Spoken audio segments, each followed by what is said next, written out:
Oh, that dope dream team. It's your boy D Neal back with another reaction video, guys. Here we are with 6 things we didn't expect when we moved to Australia. Back once again, bam, fam-a-lam. Before we dive in, make sure you subscribe to the channel, ring notification bell, get a video a thumbs up so it gets suggested. Oh my God! Just to let you know, we are filming from the car because it is rotten outside. It looks like it's going to rain. It's been raining constantly and it's super windy. So we drove out to find somewhere to film and we're just doing it in the car. Well, we did drive out to a nice viewpoint, but someone Comfy. forgot the memory card for the camera. Someone did. So, without further ado, Number one is termites. So, I just never even thought that I would need to worry about my house getting eaten. Yeah. So We're just out eating out of home by the kids, but yeah, you know, it's just something I wouldn't even have thought about. So we have to have yearly termite inspections to make sure that our property has not been infested and that there are no signs of termite activity. and lucky enough it hasn't been so far. Yeah, so far so good. The only thing destroying our house is the kids. Yeah. Yes. So anyway, that's something that we now have to think about. We have to worry that the termites are going to eat our home. Yeah, it's just putting in precautions and sort of making sure. There are nothing's definitely going on. measures that you can take, and there are signs of infestation that you can see before it gets to a dangerous level, hopefully. But yeah, it's just something we never would have thought about. Number 2. Yeah, that's something I don't think about. So y'all hit me in the comment section, like, are termites a big problem out there? Because in all the videos I've seen, like, this is the first time I've ever even heard of like termites being mentioned in Australia where they could possibly be a problem. So y'all talk to me, let me know, are they a big problem out there? Is parking. So over here you have to park on the correct side of your road facing the right direction. Okay. I know in the UK you didn't have to do that. It was literally find a space, take it. Get it before anyone else does. But here you have to park on the correct side of the road facing the right direction. If you don't, you can get a fine. Yeah.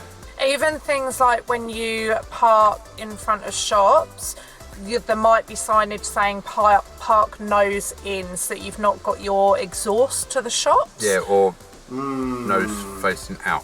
And you've got to be super aware of those signs, because if you park the wrong way, they will fine you. And I've had that, and it's not nice. Because do you remember how much the fine was? I think the one I got was $100. So yeah, you don't want to get done just because a I'd few parked. times. Yeah, just because I'd gone bumming first. Wow. Number 3. That's a very interesting one. I understand the streets, parking the right way on the right side of the street. Definitely understandable. The bum end or the front end coming in first, that's a new one that I've never heard of that situation before. Like, and to be fined for like either backing in or driving straight in, that's an interesting one. That's an interesting one. Okay. This one's a funny one. So, Laugh with us. it's misunderstandings. This is a big one for us because I get people taking the mickey out of me all the time for words that I say. It's not just him, I do as well. She does, but it's the way she says it as well. But yeah, saying very simple things in the UK. Obviously, thongs is the one that everybody knows about. So thongs being what you put on your feet, i.e. flip-flops in most other countries. Jangles in New Zealand, I think they're called. Jangles? I think they call them jangles in New Zealand. Pluggers. They call them pluggers as well. Yeah, so we all know about thongs, and you know, us English have a little bit of a giggle about their thongs, you know, thinking they're talking about their G-bangers. But that's not the one we're talking about. G-Bangers. I absolutely love that name. G-Bangers. So one of the funniest ones that we found is rooting. So, Maybe you'd bring this one up. well, no, because in England you say that you're rooting for someone, meaning you're cheering them on and you're super supportive of them. Yeah. Or you're having a look for something. Like I'm having a route around in the boot of my car. I never heard that in my I'll life. just have a route in the car to find the map or something like that. But What we didn't know for a while was that rooting is another word for grown-up time. grown-up time. Yes, this is a child-friendly channel. So yeah, it's something adults do. Yes, children. Adults who are in love. So yeah, you definitely don't want to say that you're rooting for someone, no matter how supportive you think you're being. Don't root for them. Just support them. Don't root for anyone. Just say you're being supportive. Yeah. That you're cheering them on. Super happy for you. But That's very interesting how words can just mean completely different things in different places of the world. The same word just have completely different meanings. Rooting means grown-up time. someone says, "Hey, how's it going?" I don't know if I'm meant to say, "Yeah, it's going really well. How are you?" Or is it literally I'll just go, "Yeah, how's it going?" Because in the UK you just used to say, "All right." Oh yeah, you don't ask that here. It's considered to be a mental health question. Yeah. Are you having a mental breakdown? Are you okay? And it's considered a mental health question. Yeah, so don't ask many people if you're okay. Yeah. All right. I still do it because I don't think of it, but then the reactions are always a little bit funny. Yeah, I've had a few Australians ask me, "Why do people from the UK keep asking if I'm all right?" I'm clearly fine. And you're like, it's just how we say hi. Yeah, it's kind of like the "how you going" phrase, Yeah. isn't All it? right, mate, how's it going? So I feel like we could do a whole video of all the misunderstandings that we've had. Yeah, I'll tell you what, guys. There's a long if list. you want to know some of these, put us a comment in, and if we get enough of you wanting to see that one, then that's a video we'll put up for you.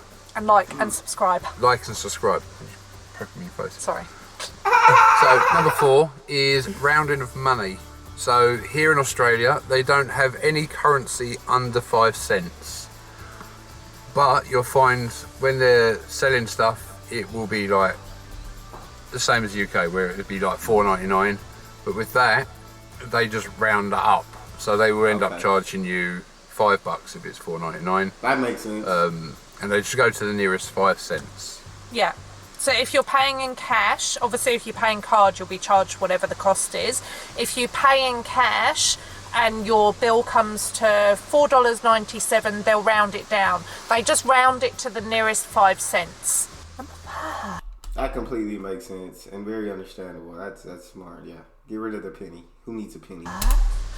It's how super friendly everybody is. So obviously we lived near London and we were used to putting your blinkers on when you go on public transport and not looking anybody in the eye, because that is the rule, isn't it? Yeah, You don't chat to anyone on public transport, because then you will look like the village nutter. Yes. Where here, The village nutter is the quiet one. everybody. Everybody chats to everyone. You go to the shop, you chat to anybody and everybody. You don't need to know them, you just speak to everybody. We say hi to everybody who we pass, and we chat to anybody who will listen. Well, Maz definitely does. Only takes her an hour to go to the shop for some milk. Yes, it actually does. So anyway, yeah, that's just, it's just An hour? Yeah. She's one of those who can talk to absolutely anybody. I know a couple people like that in my life. I'm not one of those people who can just talk to anybody. I'm more of a...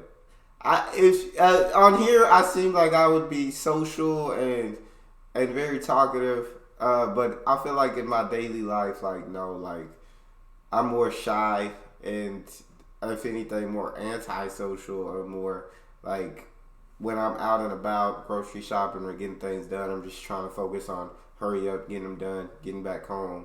But I'm not really focused on trying to talk to everybody. That's just not who I am. But keep it rolling. So friendly. You can just chat to anyone and it's not considered ridiculous. You don't feel like a complete moron for speaking to people you don't know. So we love that. Yeah. Number 6 is how... It's not on the screen. Sorry, 6 is how quick it is to buy a house.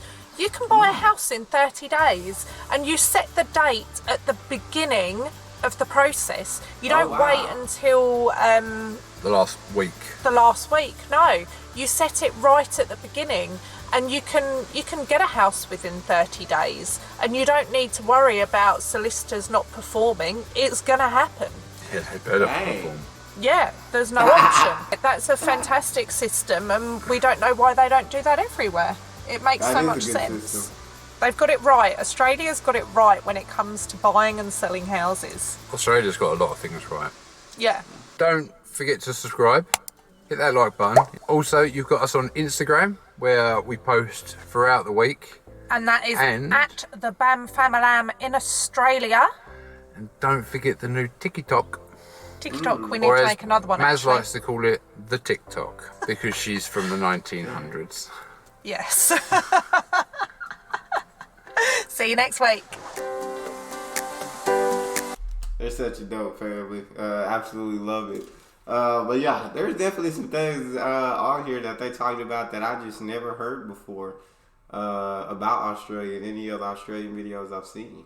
But that's all we got. You guys got a favorite video suggestion, you can subscribe to Patreon or drop it in the comment section. It's your boy Neal. Out.